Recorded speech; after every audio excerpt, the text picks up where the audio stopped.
Assalamualaikum warahmatullahi wabarakatuh. Waalaikumsalam warahmatullahi wabarakatuh. Bismillahirrahmanirrahim. Alhamdulillahi rabbil alamin. Wassalatu wassalamu ala ashrafil mursalin, imamil muttaqin, sayyidil ghurril muhajjalin, wa ala alihi wa ashabihil mujahidin at-tahirin, amma ba'du. Saudara-saudara kaum muslimin rahimakumullah, satu hari ketika seorang ulama besar bernama Al-Imam Al-Faqih Abu Lais tengah berjalan-jalan di dekat kota Basrah, berkelumpulah sekelompok orang di dekat beliau. Mereka datang mengajukan satu pertanyaan. Imam, kami ingin bertanya. Di dalam Al-Quran itu Allah Subhanahu wa ta'ala menjelaskan, Ud'uni astajib lakum.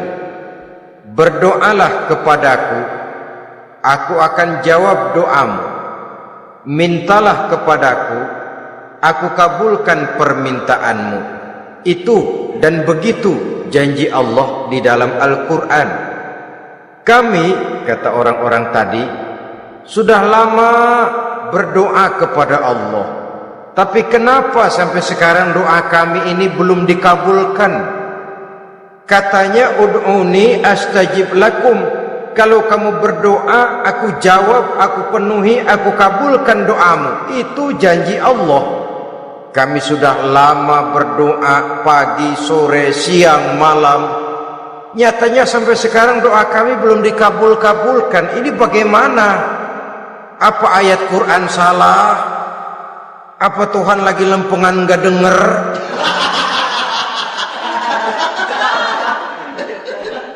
Apa doa kami yang terbalik? Kelihatannya sepele saja ini. Doa tidak didengar oleh Allah. Permohonan tidak dijawab, tidak dikabulkan oleh Allah. Tapi sebenarnya kalau kita mau merenung, kemalangan apa yang paling besar dalam kehidupan ini? Selain daripada kalau permohonan dan doa kita sudah tidak dihiraukan oleh Allah, artinya hidup sudah tidak diopeni oleh Allah. Jangankan Allah, saudara-saudara, kita nggak diopeni sama mertua saja bingung. Ini mertua diem aja, kalau saya salah apa salahnya, kalau ada yang dikepengenin apa kepengenannya, boyak ngomong kenapa diem begitu. Ini tidak diopeni oleh Allah. Kemalangan apa yang lebih malang selain daripada kalau doa tidak didengar oleh Allah? Itu sudah kemalangan yang paling malang, lebih malang dari kota Malang saya kira.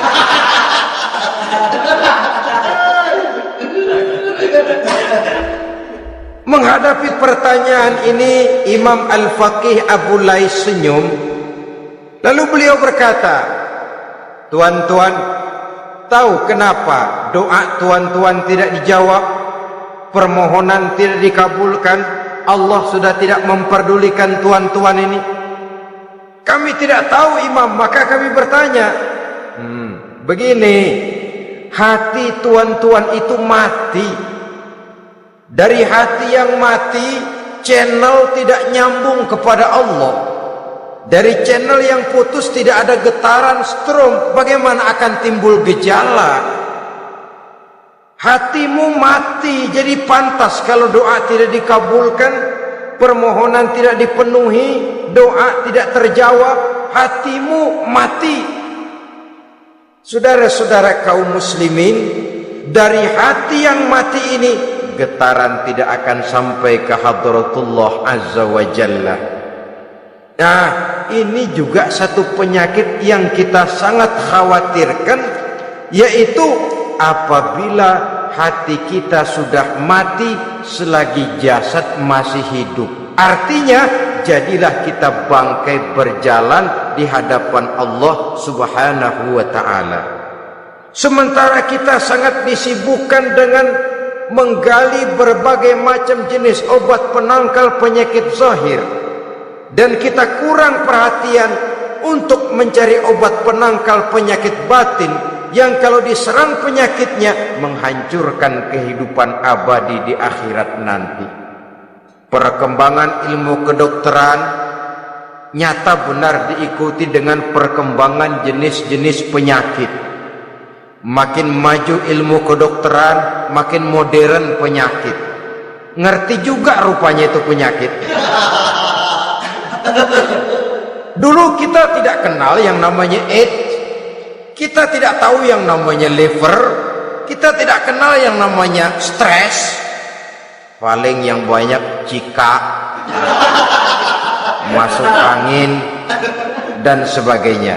Tapi baiklah, penyakit-penyakit batin yang menyebabkan hati menjadi mati, dan dari hati yang mati doa tidak naik, tidak didengarkan oleh Allah Subhanahu wa ta'ala.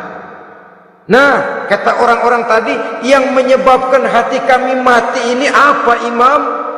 Beliau menjawab, pertama, araftumullaha wa lam tu'tuhu haqqahu.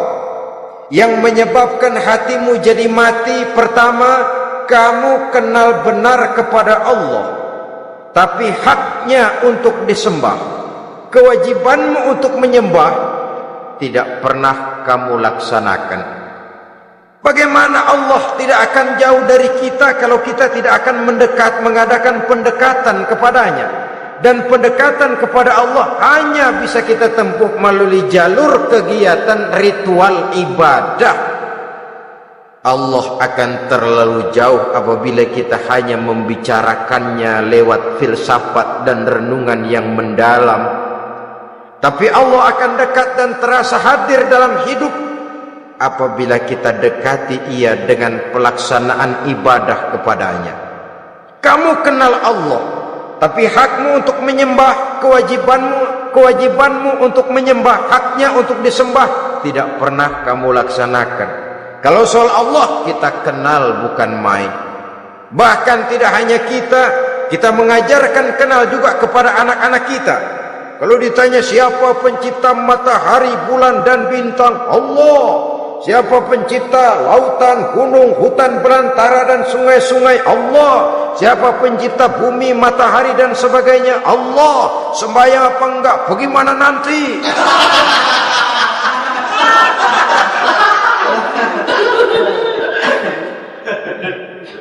Tanpa pendekatan Allah akan jauh. Apabila Allah jauh, maka doa tidak akan didengarkan olehnya. Oleh sebab itu, logika mengajarkan kepada kita, berpayahlah dulu, wa man ladzatu illa ba'da ta'ab, inna ma'al usri yusra. Di balik kesulitan menunggu kemudahan. Nikmat baru akan terasa, kelezatan hidup baru akan terasa setelah kita jerih payah banting tulang peras keringat.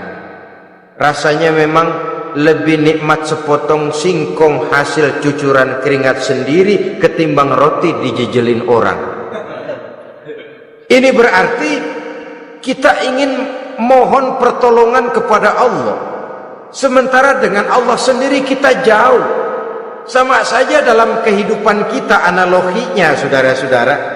Orang tidak kenal kepada saudara, tahu-tahu jauh dari saudara, tahu-tahu datang mau minjem duit. Apa kesan saudara? Enak aja, kenal enggak, dekat enggak, datang-datang mau minjem duit. Emang duit percetakan bapak lu?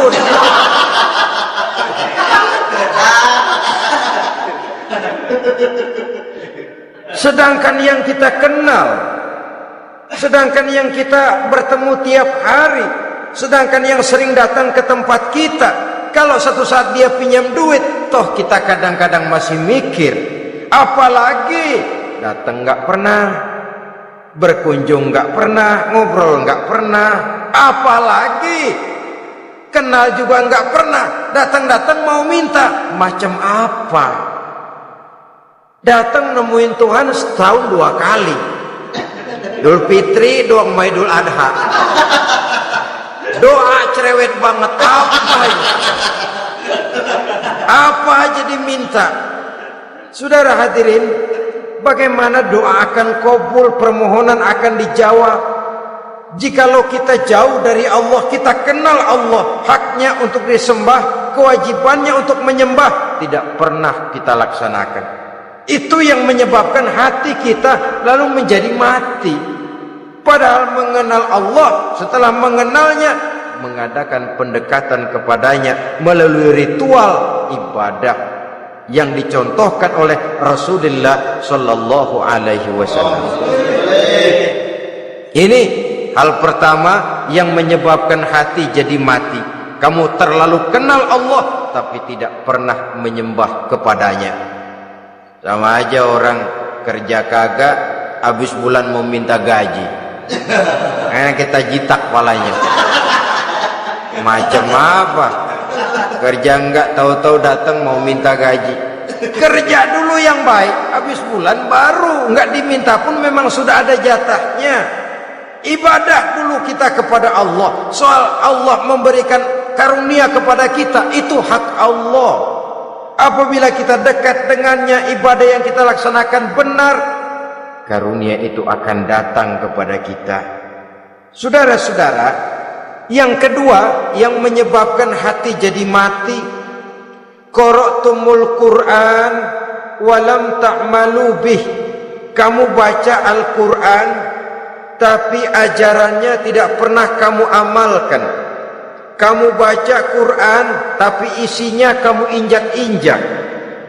Sehingga ada peringatan dari Rasul Sallallahu Alaihi Wasallam.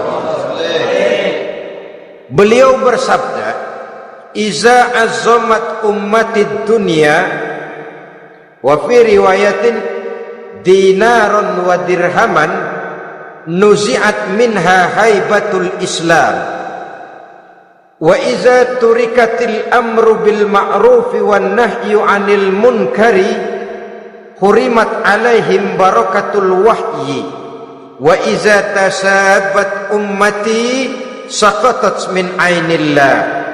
3 peringatan keras tapi yang merupakan gejala penyakit kita umat Islam diperingatkan oleh Nabi kita.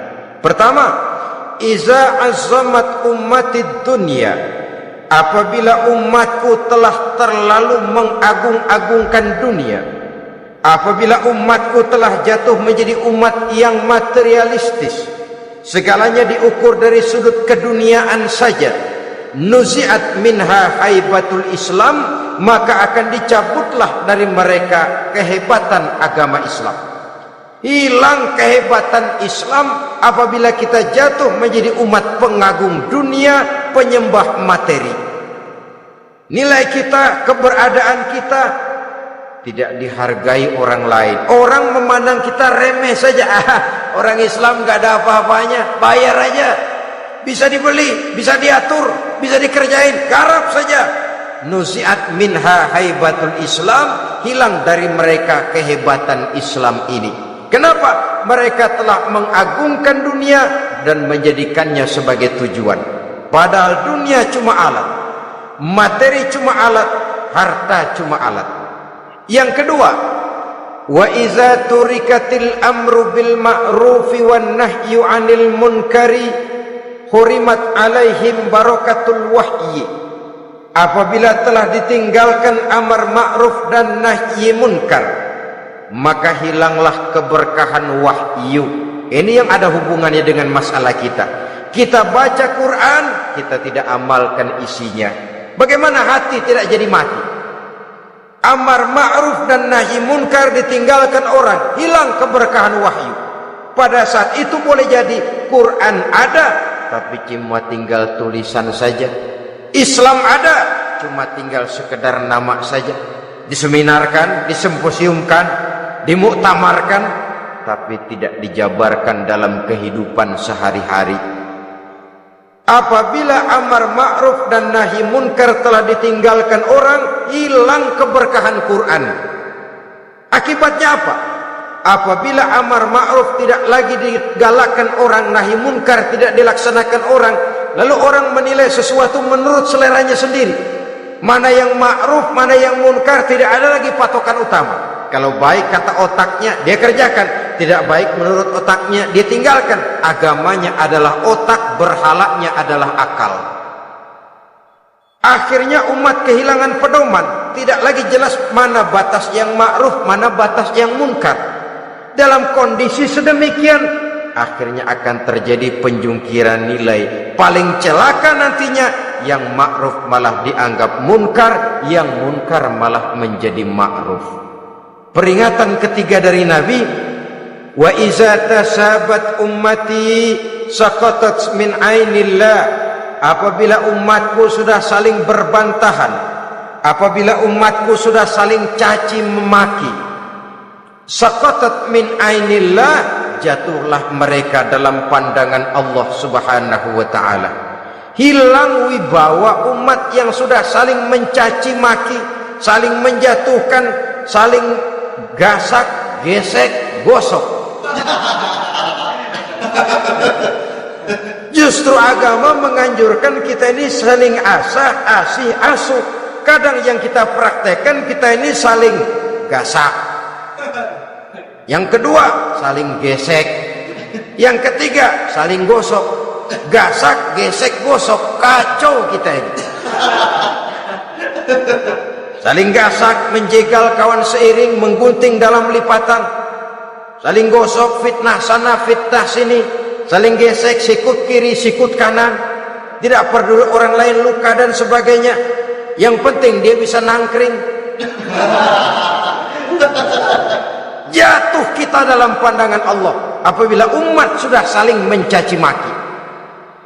Maka kita kembali kepada persoalan hal kedua yang menyebabkan hati jadi mati. Qara'tumul Qur'an walam ta'malu bih. Kita baca Al-Quran tapi ajarannya nyaris tidak kita amalkan di dalam kehidupan kita. Akibatnya hati lalu jadi mati. Itu yang kedua. Yang ketiga yang menyebabkan hati jadi mati dan doa tidak terjawab, idda'aitum annakum min ummati Muhammadin sallallahu alaihi wasallam walam ta'malu bisunnatihi. Kamu mengaku, kamu memproklamirkan diri sebagai umatnya Nabi Muhammad, tapi sunnahnya tidak pernah kamu amalkan. Malahan perkembangan paling akhir bukan saja tidak mau mengamalkan sunnah, malah mengingkari sunnah. Inna lillahi wa inna ilaihi raji'un. Oh, Nabi Muhammad itu manusia biasa seperti kita. Sebagai manusia dia bisa salah. Dan ternyata hadis banyak yang palsu. Yang otentik cuma Quran. Selebihnya adalah sejarah. Tidak ada itu sunnah. Langsung saja kepada Quran. Oh, hadis itu bukan sumber hukum. Oh, tidak perlu mengamalkan sunnah. Saudara-saudara kaum muslimin, mengaku kita umat Nabi, tapi sunnahnya kita campakkan, tidak kita amalkan. Setelah tidak kita amalkan, kita campakkan. Setelah kita campakkan, kita ingkari pula. Inna lillahi wa inna ilaihi raji'un. Bagaimana hati tidak jadi mati? Kalau siang malam kita memproklamirkan diri sebagai umat Nabi Muhammad, sementara sunnahnya kita campakkan, kita abaikan, dan kita ingkari dia, sunnah itu. Padahal jikalau sekarang kita mengenal Islam, jikalau kita sekarang mengerti halal haram, tahu hak batil, bisa memilah dan memilih antara yang ma'ruf dengan yang munkar, itu utamanya adalah karena jasa Nabi Muhammad SAW, yang dari generasi ke generasi dilanjutkan oleh para sahabat, oleh tabi'in, oleh tabi'it tabi'in, terus oleh para ulama-ulama sampai kepada kita sekarang ini. Walaupun beliau hanya berfungsi sebagai penyampai, tapi kepribadiannya dijadikan model oleh Allah Subhanahu wa taala di dalam kita melaksanakan kehidupan beragama. Bahwa beliau manusia seperti kita, memang dalam arti unsur biologisnya ya manusia, punya darah, punya daging, punya hati, punya perasaan, bisa sedih, bisa gembira. Tetapi beliau itu termasuk basyarun la kal basyar, manusia yang tidak seperti manusia pada umumnya, punya spesifik. Dan itu wajar sebagai seorang rasul pilihan Allah, apalagi merupakan rasul pilihan dari sekian puluh pilihan. Bahwa jamrud itu batu memang, tapi nilainya kan berbeda dengan batu kolar. Satu truk batu kolar dengan barangkali segenggam batu jamrud, nilainya tentu jauh lebih mahal batu jamrud. Kalau soal batunya, sama batunya, tapi nilainya berbeda karena esensinya berbeda. Kita manusia, Nabi Muhammad juga manusia, sama manusianya memang, tapi kualitasnya, nilainya tentu jauh panggang daripada api. Itu sebabnya Allah menjadikan beliau sebagai model. Laqad kana lakum fi rasulillahi uswatun hasanah. Di dalam diri Rasul itu terdapat contoh teladan yang sangat baik bagi kita. Oleh karenanya, pada pertemuan kali ini, apabila kita konsekuen mengaku umat Nabi Muhammad, marilah konsekuen juga menegakkan sunnahnya. Yang keempat, yang menyebabkan hati jadi mati dan doa tidak terjawab, akaltum ni'mata rabbikum walam tashkurulah. Tiap hari kamu makan nikmat Tuhanmu, tapi kamu tidak pernah mau bersyukur kepadanya, kepada Allah subhanahu wa ta'ala. Nikmat Tuhan kita doyan banget, tidak pernah sehari dan sesaat pun terlepas diri dan hidup ini dari nikmat-nikmat yang diberikan Allah. Sejak kita bangun tidur sampai tidur kembali, bahkan tidur itu sendiri, di pasar, di sawah, di kantor, dimanapun kita berada, gak pernah nikmat Allah berhenti. Hidup kita dalam alam diberikan segala fasilitas untuk menunjang kehidupan. Gak pernah Allah pasang pajak matahari, gak pernah Allah pasang pajak gas udara.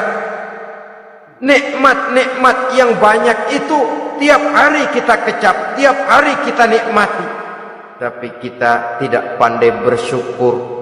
Padahal Allah memberikan peringatan keras dalam hadis qudsinya, man lam yashkur ala na'mai wa lam yasbir ala balai falyakhruj min tahti samai wal yatlub rabban siwaya. Siapa yang tidak mau bersyukur terhadap nikmat yang aku berikan kepadanya dan tidak mau bersabar terhadap ujian yang aku berikan kepadanya, silahkan keluar saja dari kolong langit ini dan cari Tuhan selain aku. Diusir oleh Allah. Kalau orang tidak mau bersyukur terhadap nikmat yang aku berikan dan tidak mau bersabar terhadap ujian yang aku timpakan, keluar dari kolong langitku, keluar, cari Tuhan selain aku. Diusir. Lah yang ngusir Allah. Anak sekarang bilang mau ke Menong.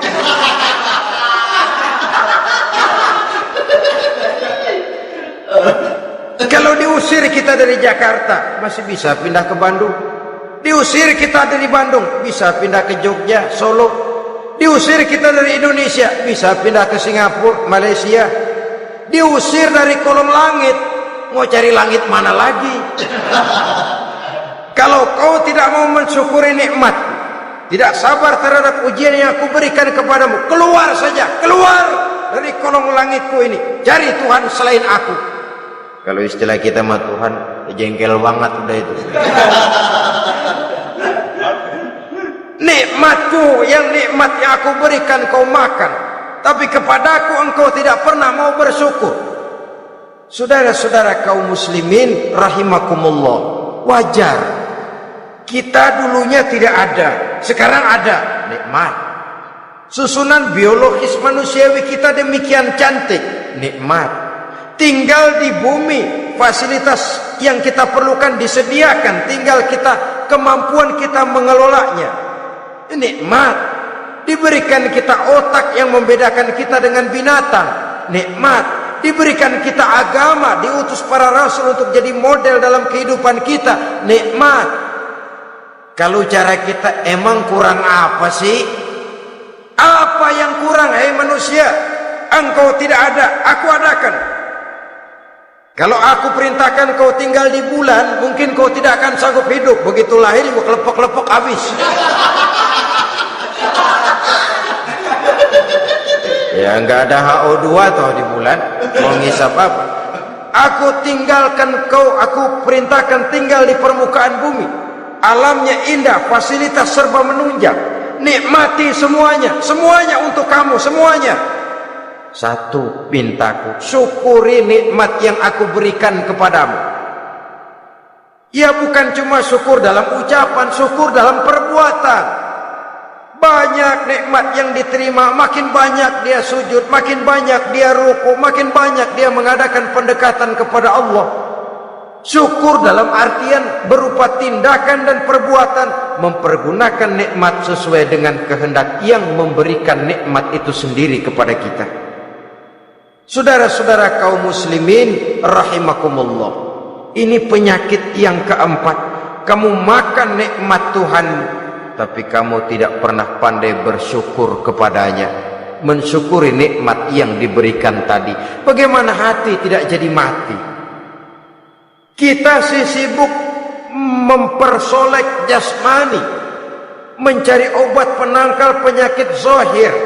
Maka yang ramai di zaman sekarang, saudara lihat, salon, fitness, senam, macam-macam jenis.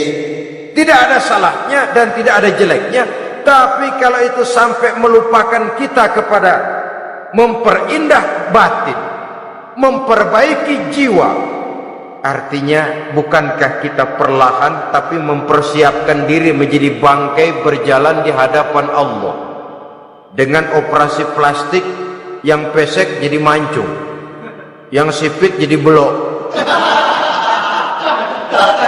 kulit keriput jadi kencang, pipi terlalu cekung bisa diatur. Saudara-saudara, tapi kalau hati yang rusak, jiwa yang rusak, kemana lagi kita akan berobat kalau bukan kepada agama? Maka hati itu jadi mati apabila kita selalu memakan nikmat Allah dan tidak pandai mensyukuri nikmat itu. Dari hati yang mati tidak akan ada getarannya. Oleh sebab itu doa tidak terjawab.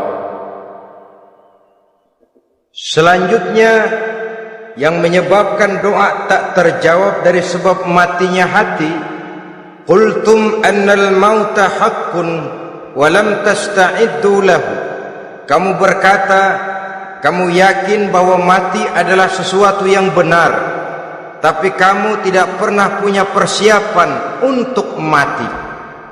Padahal menurut logika, orang yang akan bepergian jauh tentu dia harus mempunyai bekal yang cukup. Semakin jauh jarak perjalanan yang akan ditempuhnya, semakin banyak perbekalan yang harus dibawanya. Dahulu, seketika beberapa jamaah dari Yaman akan melaksanakan ibadah haji dengan nekat. Mereka berprinsip, pokoknya kan berangkat haji jadi tamunya Allah, nanti Allah yang akan ngelayanin. Mereka nekat, modal badan doang berangkat. Diadukan kepada baginda Rasul, lalu turun peringatan dari Allah, wa tazawwadu fa inna khairaz zadi taqwa. Jangan begitu, bawa bekal, sesungguhnya bekal yang paling baik adalah takwa. Bawa berangkat dengan bekal takwa itu bekal yang paling utama.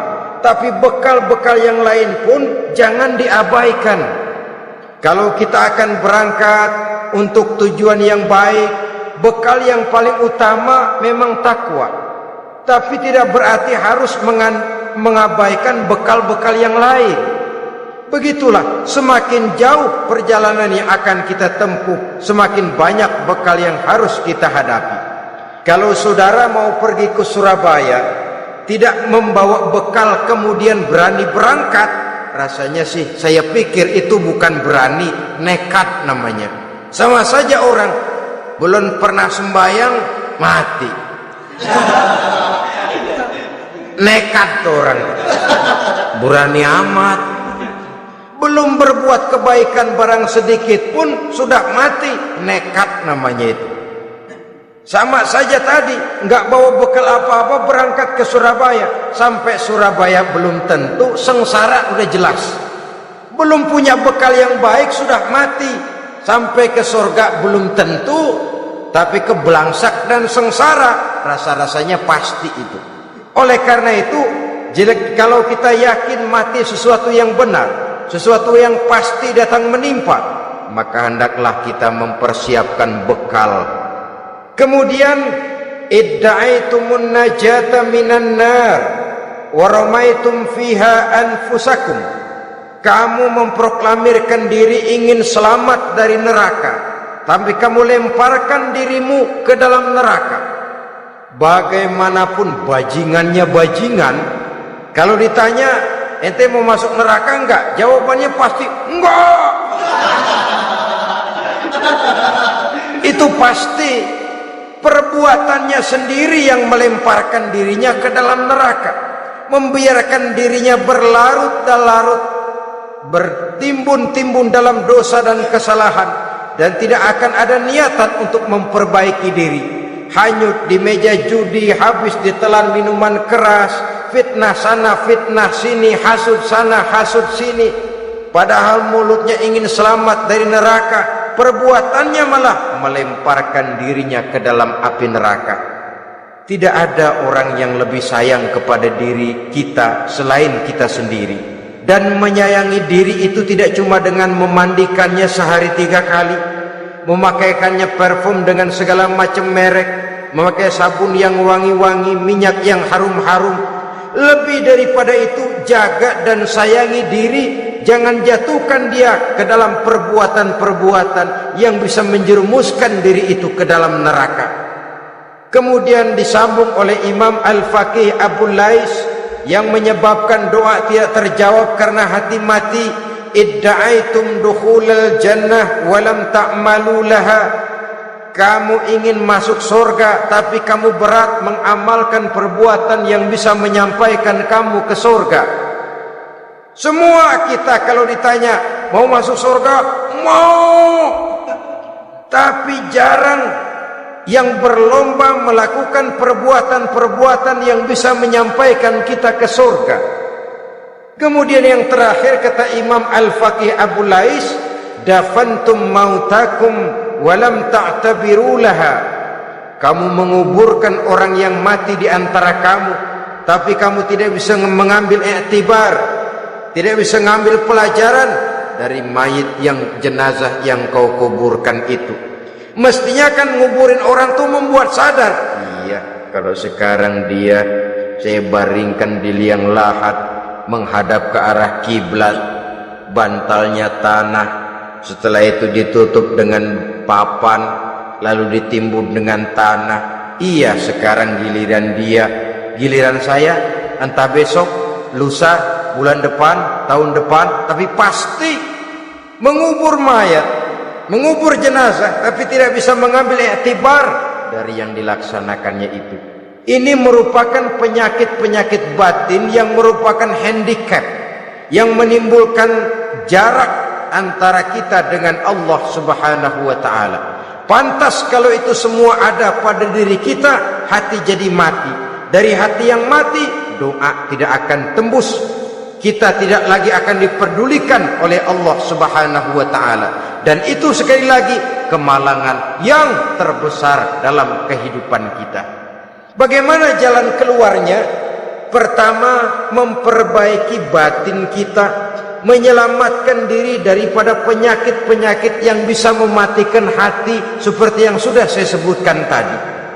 Yang kedua, berdoa dengan adab, sehingga tata cara di dalam kita bermohon kepada Allah Subhanahu wa ta'ala dibicarakan secara khusus oleh Al-Imamul Ghazali dalam kitab Ihya beliau, yang disebut adabud doa, adab di dalam kita melaksanakan doa kepada Allah Subhanahu wa ta'ala. Setelah batin ini bersih dari penyakit-penyakit hati yang bisa menyebabkan hati jadi mati, berdoalah kita kepada Allah. Bagaimana adabnya? Kata Imamul Ghazali rahimahullah, yang pertama hendaklah ia di dalam berdoa itu memilih waktu yang mulia. Minal awqatis syarifah, kata beliau, memilih waktu-waktu yang punya nilai mulia. Ramadan dalam 1 tahun, Jumat dalam tiap minggu, sepertiga malam yang akhir pada setiap hari, waktu-waktu yang punya nilai mulia. Walaupun misalnya saudara berdoa pada hari Kamis, tidak ada halangannya Allah mau kabulkan, ini tidak berarti bahwa kalau sudah berdoa hari Jumat lalu hari Kamis tidak mau berdoa, tidak. Lebih memilih mengintai waktu-waktu yang punya nilai mulia. Lailatul Qadar sekali dalam setahun, waktu-waktu yang punya nilai mulia. Logikanya begini, saudara-saudara, kalau kita datang ke rumah seseorang, tujuan utama kita minjem duit, yang paling pertama kita perhitungkan tanggal berapa nih, kan itu tuh, tanggal berapa.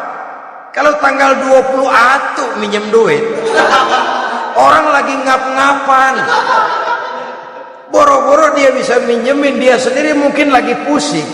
Kita lebih dulu kita amatin tanggal berapa nih, yang enak sore apa siang, jam 2. Jam 2 dia baru pulang dari kantor, tapi giliran tidur. Kalau dia tidur dibangunin datang mau minjem duit, kagak dimaki-maki sudah kebagusan deh. Kan kita lihat waktunya, timingnya, kata orang sekarang, tanggal berapa, sore apa malam, apalagi gulam apa terang bulan, itu semua sudah kita atur sedemikian rupa, memilih waktu. Yang kedua, kata Imamul Ghazali, keadaan, memilih keadaan yang istimewa. Kalau tadi soal waktu, yang kedua soal keadaan. Ada situasi-situasi di mana doa itu diijabah oleh Allah Subhanahu wa ta'ala. Di antaranya kata Imam Abi Hurairah, inda zahbi sufuf fi sabilillah, pada waktu mengatur barisan perang membela agama, di situ doa kabul. Inda nuzulil ghais, ketika turun gerimis, di situ doa makbul. Inda iqamis sholah, ketika sholat mau didirikan, riwayat lain bainal azan wal iqamah, antara azan dan qomat, di situ doa makbul. Itu memilih keadaan-keadaan. Kemudian yang ketiga, kata beliau, berdoa menghadap kiblat.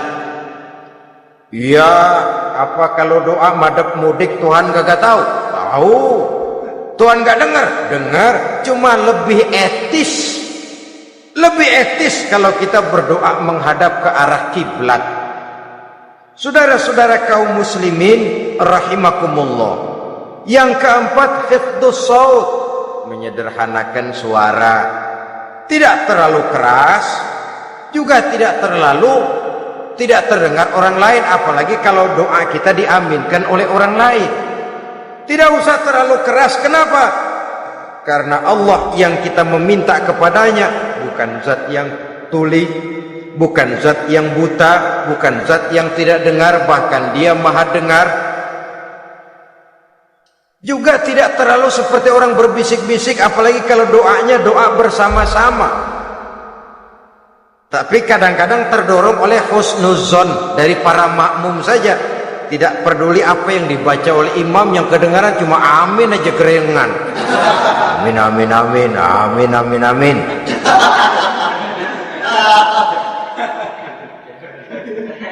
Juga tidak terlalu keras, seperti orang berdoa, seperti orang pidato. Saudara-saudara kaum muslimin rahimakumullah. Yang kelima, alla yatakallafa saja' fid doa. Dalam berdoa, kalau istilah kita, jangan nyelongcong. Sujak ini menunjukkan sikap berani kepada Allah. Misalnya ada orang berdoa, ya Allah ampunilah saya kalau engkau mau. Kalau Allah mau. Kasihanilah saya ya Allah kalau engkau mau. Itu doa orang songong. Atau sama saja, ya Allah berilah saya rezeki dikit aja. Emang kenapa pakai begitu? Allah yatakallaf as-saja' fi du'a. Yang keenam kata Imam Al-Ghazali, at-tadarru' wal khusyu', dengan tadarru' dan khusyuk, dengan sikap tawadu, benar-benar ya seperti kita lah kalau datang memang menghajatkan pertolongan dari seseorang, segala action kita atur supaya hajat kita itu kabul, kan begitu. Kadang-kadang istilah orang kalau perlu ngesor mah ngesor lah, yang penting permintaan dikabulkan, gitu saja. Kita lihat sekarang ini ramai orang bicara soal film-film Parno. Kelihatannya pendatang-pendatang baru pokoknya asal bisa main dah, bugil ya bugil dah. Yang penting nyohor, bisa tampil. Walaupun dalihnya semua sama, mula-mula cuma iseng. Adegan panas bagaimana? Kalau tuntutan skenario apa boleh buat? Apa boleh buat? Emang nggak bisa milih. Setelah film beredar baru saya juga jijik ngeliat, ya tadi kemana waktu bikin? Udah jadi baru jijik, bikinnya merem memang itu.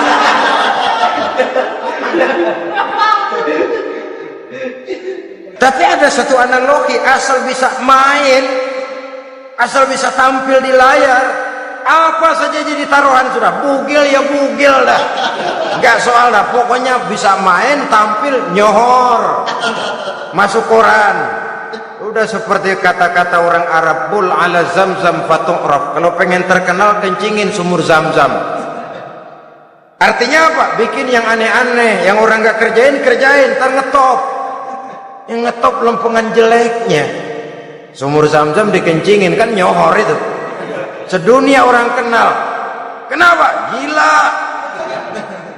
Saudara-saudara kaum muslimin rahimakumullah, sangat kita sayangkan kalau lalu orang berlomba-lomba dengan cuma modal paha mulus, wajah cantik, dimauin apa saja mau, lalu bisa tampil.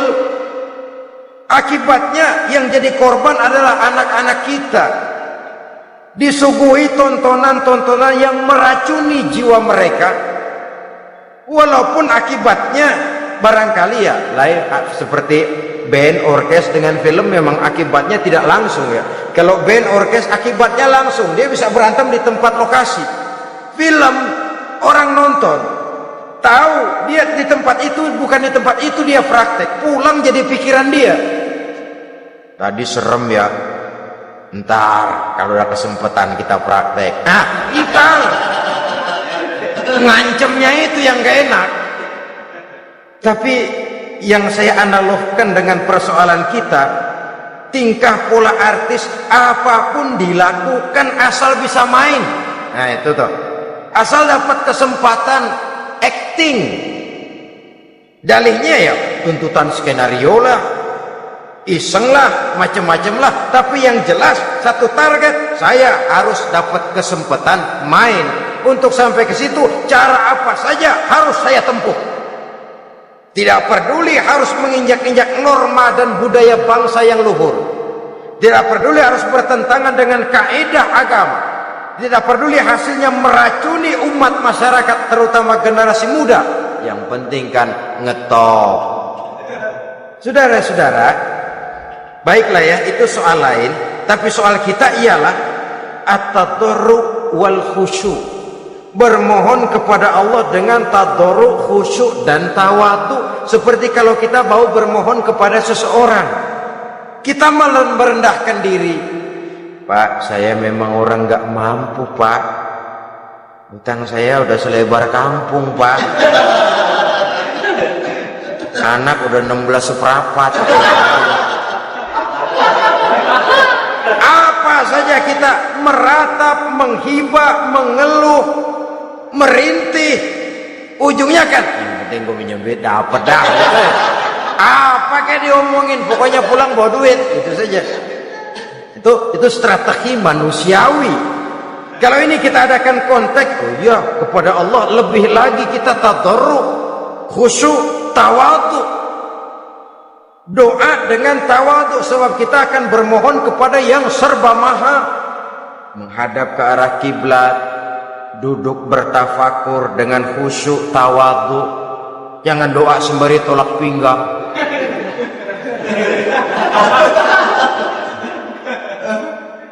Yang ketujuh, kata Imamul Ghazali, ayyujzimad du'a wa yuqina bil ijabah. Hendaknya dia menjazamkan doanya itu dan yakin bahwa doanya akan dikabulkan oleh Allah. Sebab kata Nabi, innallaha la yaqbalu du'aan min qalbin ghafilin lahin. Allah subhanahu wa ta'ala tidak akan menerima doa dari hati yang lalai dan main-main. Doa ke orang ugah-ugahan.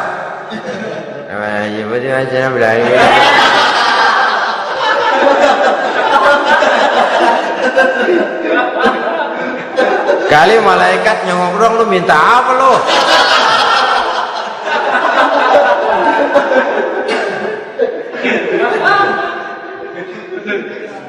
Seperti tadi itu, kita datang mau minjem duit sama orang, ngomongnya ogah-ogahan. Minjem duit dikasih syukur enggak, ya udah. Ya enggak dah, enggak dikasih sudah. Kenapa? Mintanya begitu, enggak serius dan enggak yakin bahwa doanya akan dikabulkan. Kalau kita sudah punya keyakinan, jangan-jangan doa saya enggak diterima Allah. Enggak. Ana, kata Allah, ana inda zanni abdi bi. Aku sih bagaimana menurut sangka hambaku kepadaku saja. Kalau sangkanya baik, aku baik. Kalau sangkanya doanya dikabulkan, aku kabulkan.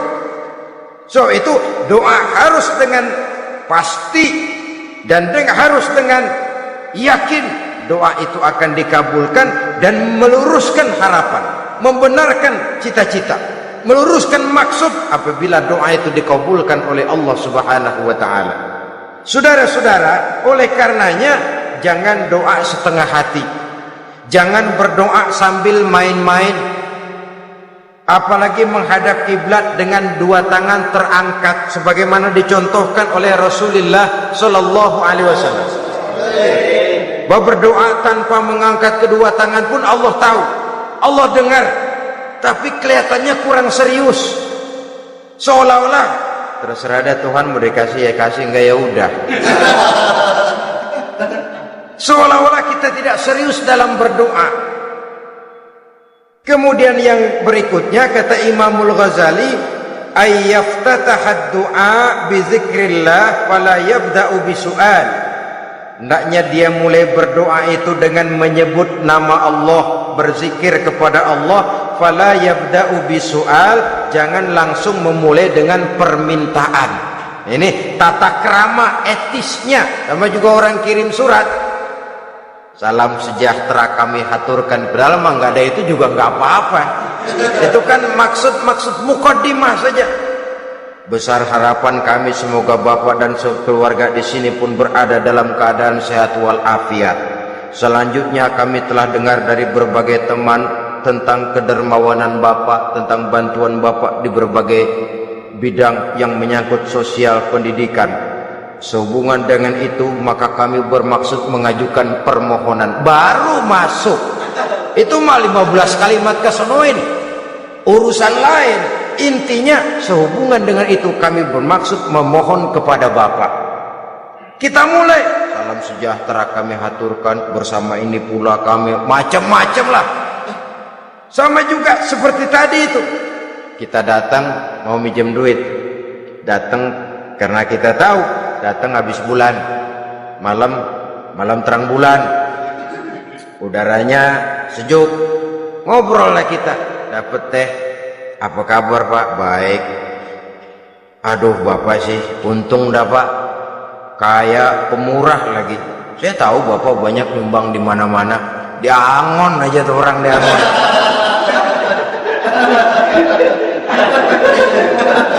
Kira-kira udah mau telap aja baru dikedet. Ngomong-ngomong Pak, nah mulai nih kalau udah ngomong nah tuh mulai baru masuk. Jadi etisnya berdoa itu dimulai dengan zikrullah. Karena itu umumnya dimulai dengan alhamdulillahi rabbil alamin. Kita puji dulu Allah. Alhamdulillahi rabbil alamin hamdan yuwafi ni'amahu wa yukafi'u mazidah. Kita puji dulu Allah. Seperti orang tadilah. Kita puji dulu kebaikannya. Walaupun pada akhirnya kita minjem duitnya. Ya, sebenarnya Allah nggak perlu dipuji toh. Dipuji atau tidak Allah tetap termulia. Ini etis manusia. Allah tidak berharap untuk dipuji oleh manusia. Allah tidak untung seluruh alam memujinya. Manusia mau memuji atau tidak itu urusan manusia sendiri. Allah tidak minta untuk dipuji.